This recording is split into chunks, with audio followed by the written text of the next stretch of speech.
Just how good has the Detroit Pistons' newfound front court looked together? We're going to talk about that in today's episode of the Locked On Pistons podcast. You are Locked On Pistons, your daily Detroit Pistons podcast. Part of the Locked On Podcast Network. Your team every day.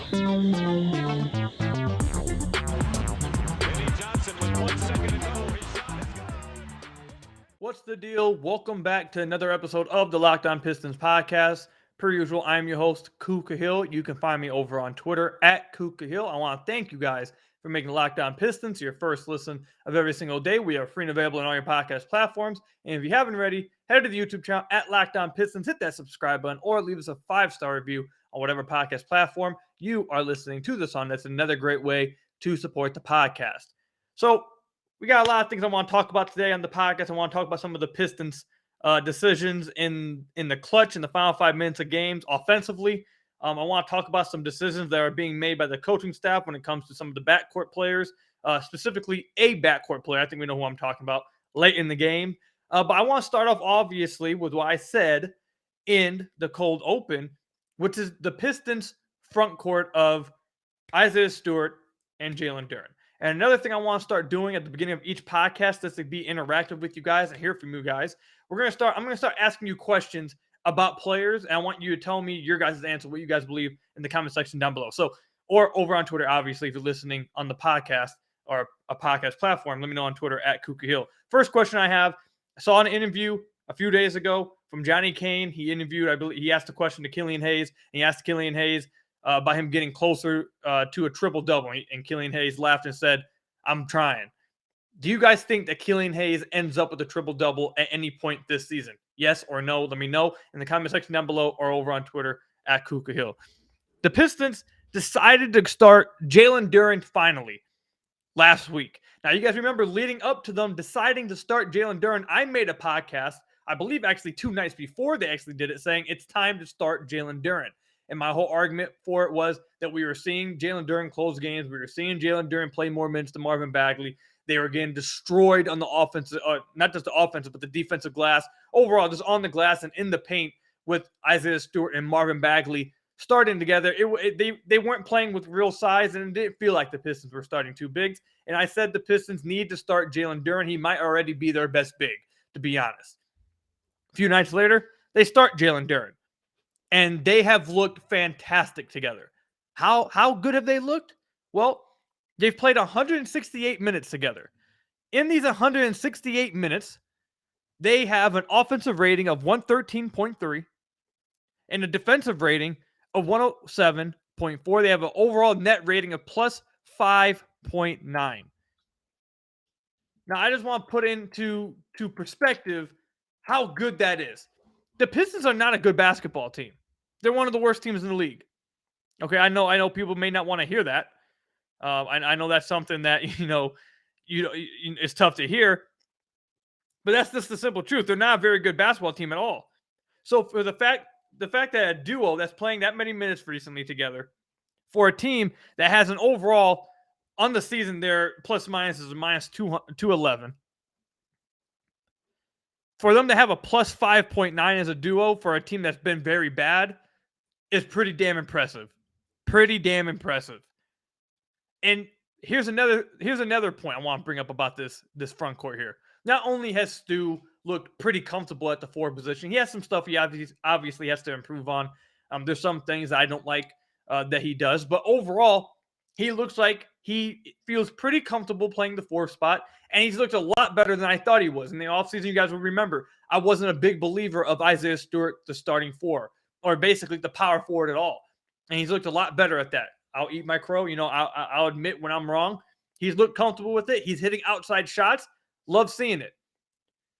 But like I said earlier, the biggest thing that switched, and I've talked about this a few times in the podcast, when they were starting Isaiah Stewart and Marvin Bagley, they were getting dominated in the paint. They were being dominated on the glass. And like Dwayne Casey said after one of the games, he said, if we're not going to dominate the glass with these 2 bigs, if we're not going to dominate the paint, if we're not going to flex our power, flex our size, if we're not going to do that, I might as well start Corey Joseph. That's what he said. He was obviously joking, but you guys get the point. So since starting Jalen Duren on December 9th, actually, you know what? let's go before this. Before they started Jalen Duren on the December 9th, the Pistons were bottom 6 in both defensive rebound percentage and overall rebounding percentage. Since starting Jalen Duren, again, they were bottom 6 in both. Since starting Jalen Duren on December 9th, now it hasn't been like 30 games or so, but it's a big enough difference, like a just stark difference for us to not sit there and be like, yeah, that's you can take some stuff away from that.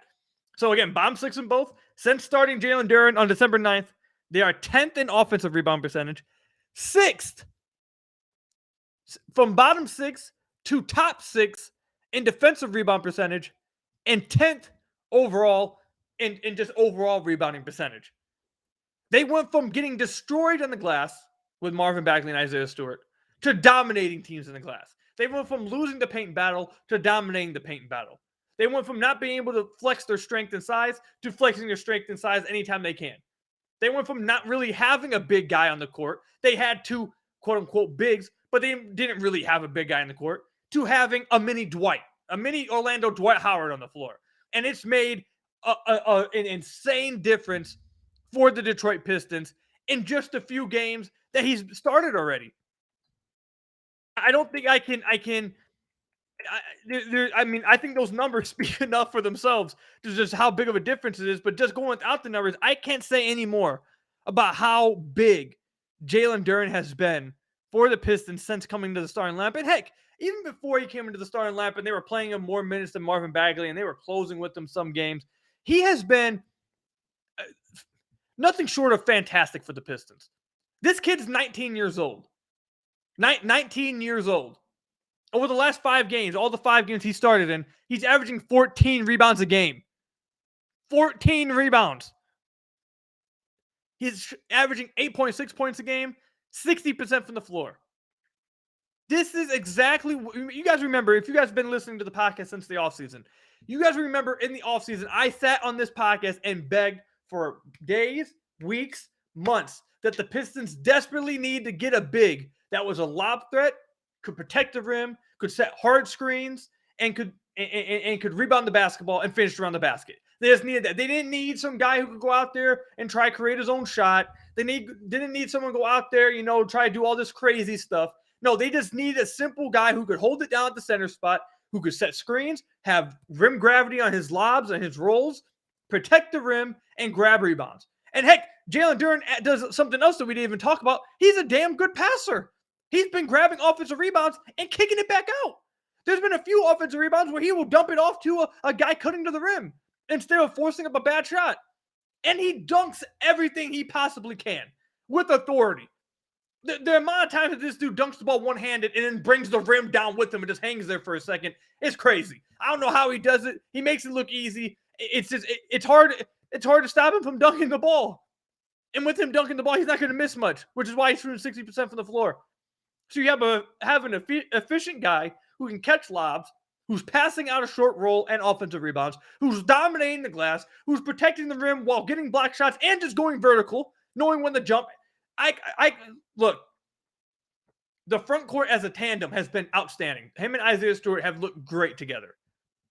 But Jalen Duren, man, I could not have come close to imagining him being this good out the gate with being the youngest player in the NBA.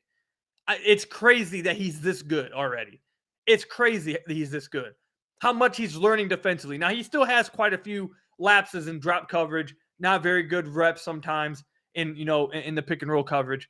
But the fact he went from early in the year trying to jump at everything, trying to block everything, that's something big men usually struggle with for like the first few years of the career. He's already gotten much better at that 20 games into his career. Now he's much better at knowing when to jump at things. He doesn't try to block everything. Instead, he'll just go vertical. He's been nothing short of outstanding.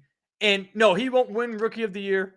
Heck, I don't know if rookie stuff is just all about numbers and points per game and all that BS.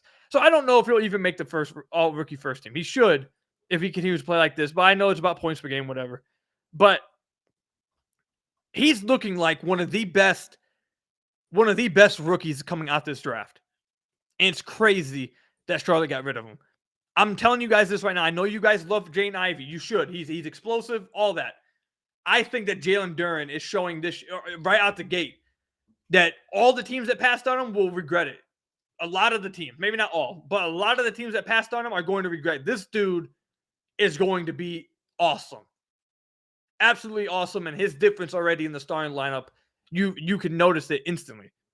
It was noticed instantly.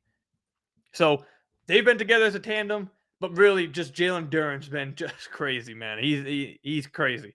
So let me know what you guys think about this front court duo, what you guys think about what you've seen from Jalen Duren early in his career, the youngest player in the NBA. Let me know all that in the comment section down below or over on Twitter at Kuka Hill. When we come back, the Pistons' clutch offense is terrible. It's terrible. And why is that? I know exactly why. We're going to talk about that when we come back. But first, I got to tell you guys about one of our sponsors, Turo. Turo is the world's largest car-sharing marketplace. With Turo, you can book any car that you want, wherever you want it, from a community of local hosts. Browse a huge selection of vehicles for just about any occasion or budget across the US, UK, Canada, and Australia. Book a spacious US SUV or minivan for a family road trip. Get a classic or luxury car for a special event, birthday, holiday, or even prom. Find our affordable economy cars if you're on a budget and just need to get from point A to point B. Test drive that new electric vehicle you've had your eye on to see how it fits into your everyday life. Many Turo hosts can even deliver the car right to you. Every trip is backed by liability insurance. Terms, conditions, and exclusions apply. Forget boring rental cars and find your drive at Turo.com. So I want to thank you guys again for making Locked On Pistons your first listen of every single day. We are free and available on all your podcast platforms. If you haven't already, head to the YouTube channel at Locked On Pistons, hit that subscribe button, or leave us a 5-star review on whatever podcast platform you are listening to this on. That's another great way to support the podcast. All right, so I hope you guys, go ahead and fasten your seatbelts for this topic right here, because we're going to touch on a lot of areas. I just want you guys to follow along with me and be able to understand what we're talking about here. So the Pistons have been in quite a few games. They've led quite a few games and have lost it in clutch time. Now, before the season, remember, I told you guys that they were going to lose a lot of these games at the end of games because they're younger. They're not going to know how to close games. Some of the games have been that, yes. But little did I know that there is going to be another big reason why the Pistons would be losing these close games at the end of games and losing leads. And it's because of something that, let me go ahead and put the little, thing at the bottom of the screen. Dwayne Casey is a great man. Dwayne Casey is a great person. He's a great role model for these people. He is a great person. He is just, he is amazing, an amazing man. Let's just put that out there first. But something that Dwayne Casey has done since his days in Toronto, which is when it gets to clutch time, we're just going to ISO. We're just going to ISO the basketball. And it's not something he just did with DeMar DeRozan and Kyle Lowry. You guys that have been watching the Pistons since he got here, you will see that he did it with Blake in Blake's 18-19 season. Now, Blake and DeMar DeRozan and Kyle Lowry, for that factor, were so great that they could get away with it. Specifically Blake, that 18-19 year. Blake was so fantastic that year that you could get away with it that year. He would probably win his matchup one-on-one more often than not, and he would more likely than not make the right pass out of it too, which was a big thing too.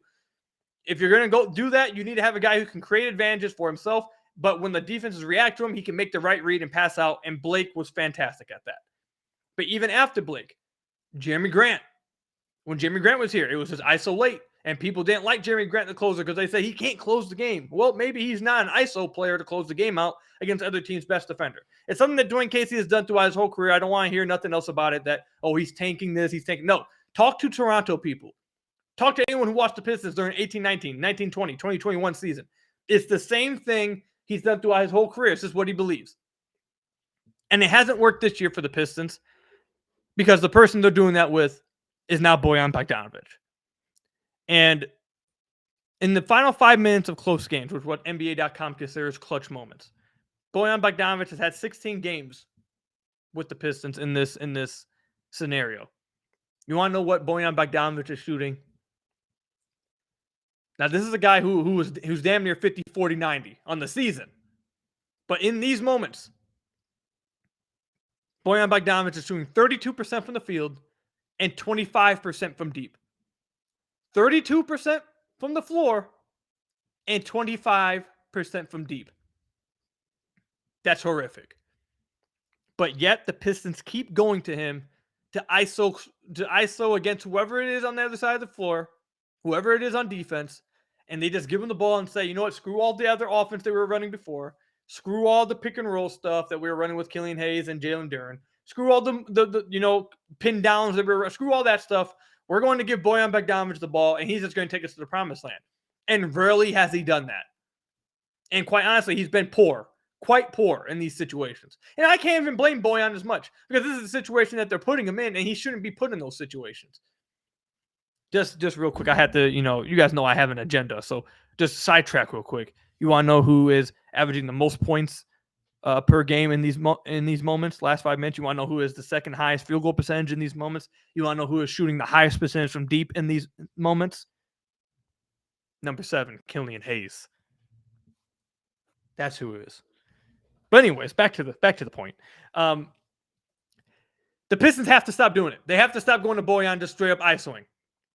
Let's go back, since we brought up Killian Hayes, let's go back to the Dallas Mavericks game where Killian Hayes closed out the Mavericks in the fourth quarter overtime, played really well. What happened? How was Killian Hayes able to do that?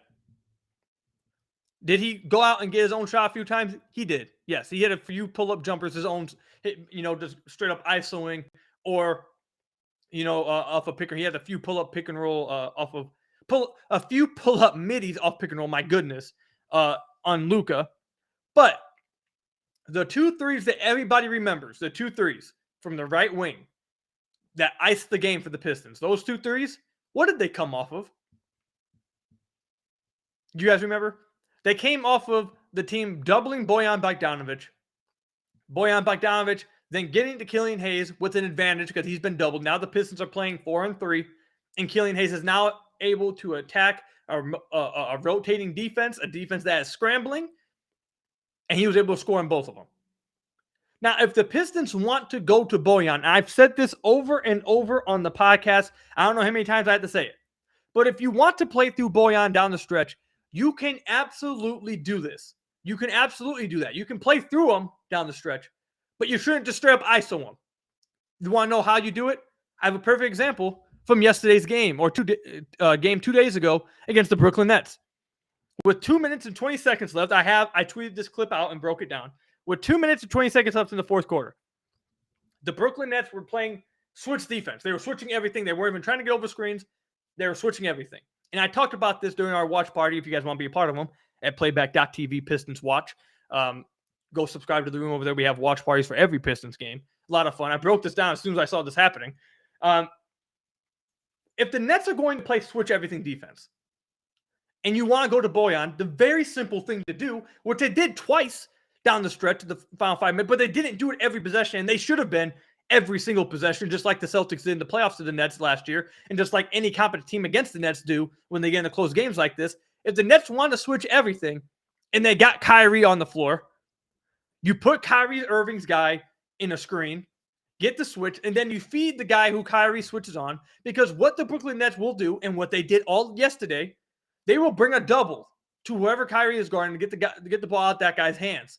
And now that creates, that's what you call gravity, and that creates opportunistic opportunities for the rest of the Pistons on the floor. You are now playing 4-3 once you pass the ball. If you make the right read and you make the right pass, your team is now 4-3 and they should score. And that happened at the 2:20-minute mark. They got a switch on the Kyrie Irving at the top of the key with Bojan. Royce O'Neal went to double. He immediately saw this and kicked it to Killian Hayes at the right corner or the right wing, and Killian Hayes got a wide open, clean look off. He missed that, but it's good process, and it's a shot you can live with. Killian's hit them more often than not this year. He's been their best three-point shooter in the clutch. He's going to hit that more often than not. You live with that result over and over and over again because it was the right process and it was the right offense to do. If that's what they want to do, if they want to play through Bojan, try to use his gravity. Get switches on him. Get switches on him to where he's up against a smaller a defender up in the post, and then let him make a play out of it. if that's what you want to do. Now, I don't even know if they should be doing that all the time, but the problem with Bojan down the stretch is that he's not DeMar DeRozan. He's not Kyle Lowry. He's not Blake Griffin, who all of those guys are good playmakers.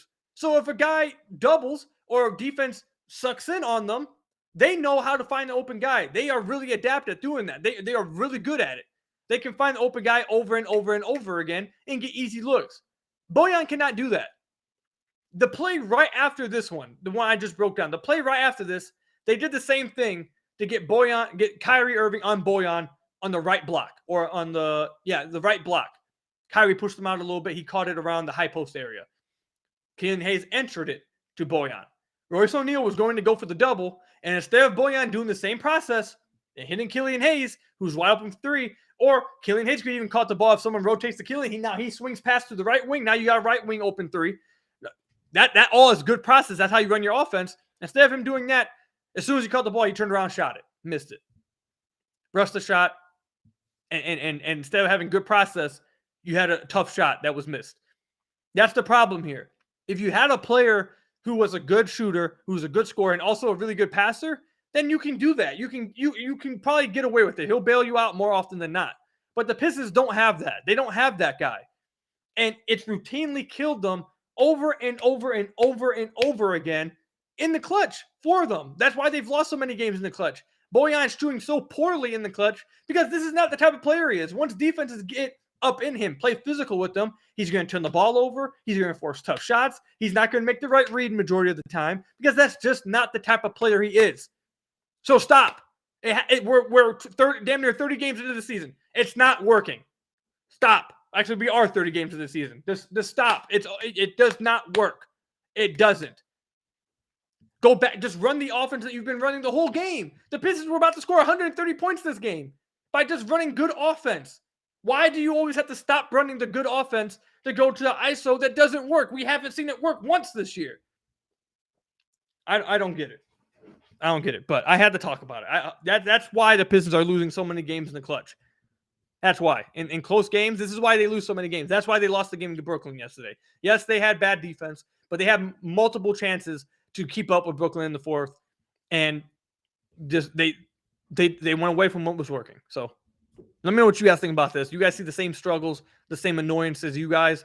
Let me know in the comment section down below or over on Twitter @KukaHill. When we come back, Jaden Ivey had a nice bounce-back game against the Brooklyn Nets, but he was subbed out again down the stretch. So this is now multiple games in a row that he has been subbed out for the end of the game and has not finished. What's up with that? Is this the right decision?